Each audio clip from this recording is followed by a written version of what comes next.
बिस्मिल्लाहिर्रहमानिर्रहीम।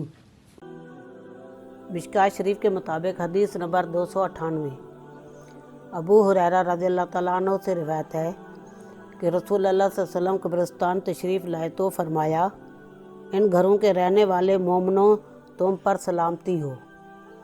अगर अल्लाह ने चाहा तो हम भी यकीनन तुम्हारे पास पहुंचने वाले हैं। मेरी ख्वाहिश थी कि हम अपने भाइयों को देखते। सहाबा ने अर्ज़ किया, अल्लाह के रसूल, क्या हम आपके भाई नहीं? आप सल्लल्लाहु अलैहि वसल्लम ने फरमाया, तुम मेरे साथी हो और हमारे भाई वो हैं जो अभी नहीं आए।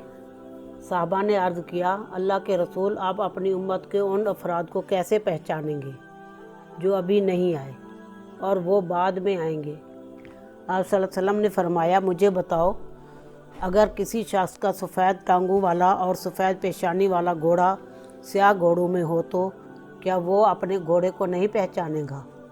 साहबा ने अर्ज़ किया, क्यों नहीं, अल्लाह के रसूल ज़रूर पहचान लेगा। आप सल्लल्लाहु अलैहि वसल्लम ने फरमाया, पास वो आएंगे तो वज़ू की वजह से उनके हाथ, पाँव और पेशानी चमकती होगी, जबकि मैं हौज़े कौसर पर उनका पेश रू हूँगा।